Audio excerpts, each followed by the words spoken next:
adlaw usa ka magwawali ni Pastor Apollo Quiboloy nang hatag siya mga pamphlet dito bradsok. Unya usa sa among gikaambita bradsok mahog na sa tuog dialogue nga matud pa nila bradsok ug matud po niya nga kana si Pastor Apollo si Quiboloy mao day ni ang appointed son of God. Iyang gigamit bradsok kining Hebrehanon kapitulo 1 bersikulo 1 ngadto 3 nga sa karaang kapanahunan ang Dios nakigistorya sa mga katigulangan, ikaduhas mga manalagna, og sa katapusang mga adlaw mao ang iyang anak nga gipili niya. Matod pa niya bradsok nga si Pastor Apollo si Quiboloy kuno na ang gipasabot diha. Unya bradsok sa pinadayag 21 City niingon siya diri bradsok, ingon pud siya ang makadaog manunod niining mga butanga og ako mahimo nga iyang Dios og siya mahimo nga akong anak.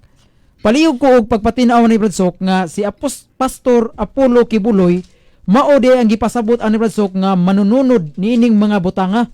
Siya day tag-iya sa kalibutan, siya tag-iya sa kalag, kay ang makadaog bradsok manununod man sa mga butang. Og niingon dinhi bradsok og siya mahimo nga akong anak, appointed son of God daw si Pastor Apollo Quiboloy bradsok. Base sa duha ka teksto ilang gigamit. Palihog ko pagpatinaw bradsok kung husto ba ang paggamit ni Quiboloy bradsok. Sa suwat ni San Pablo sa mga Hebrehanon, Olohan City tudling 13, nagingon nga pagbantay og dili kamo palihat o di mo magpalingla sa mga bakak tinumutumo o wa na mo ikatudlo nga pagtulunan. So nagigi pasabot nga bakak og dili tinuon nga gitudlo gikanamo og bakak og dili angay tuwan. Wala sa mga quest of truth kanang pagsusi nato sa tinuod ba may tungod sa kasaysayan sa Pilipinas, ablita sa Philippine history. Kuno oras sa atong gikinahanglan susyo na itong sing orasa, duko tatan o tata sa atong rilo mo nag quest of truth. Unya kung mangita sa tas kamatuuran, sa mga kamatuuran, the truth of truths, alitas Biblia, kay sa Sirach 34:8, ang pulong sa Dios mo'y labing dako sa tanang kaalam. Ang pulong sa Dios maong bugos nga kamatuuran. Mao na nga kung atong basahon ang kinsay gipaila sa Dios nga anak, nga gisugo o gi-anointed by the power of the Holy Spirit sa pagpabunyag ni Kristo. Mabasa na to sa Mateo 3:1-11 nga samtang milusad si Kristo sa sapa sa Jordan, dayon ang Espiritu Santo sa dagway sa lampati mi batog kaniya ug nabli ang langit. Og nadungog ang tingog sa mahanang ingon, kini si Jesus nga akong anak nga pinangga, this is my son, my beloved son, listen to him. Ako nalipay kaniya. Mao nang gipadayag sa Ginoo kinsa ug unsa si Kristo ang iyang anak, ang manunubos ug manuluwas sa Hebrehanon 13:8, si Kristo mo sa gihapon karon ug sumabot. May kayap siya sa langit pero wa siya mawa nato. Kayo siya duha o tuo ka tawo magkatigom na ako sa inyong taliwa. Og si Kristo ang ingon sa mahan sa Isaiah 19:20, padala ko kaninyo ang manglalaban, manunubos ug mangluluwas. Ug kanang iyang gipada mao iyang anak nga nagpabilin nga niya uban kanato. Busang usa ka butang nga mawa og mahanaw, tintalon ta nga dunay ipuli.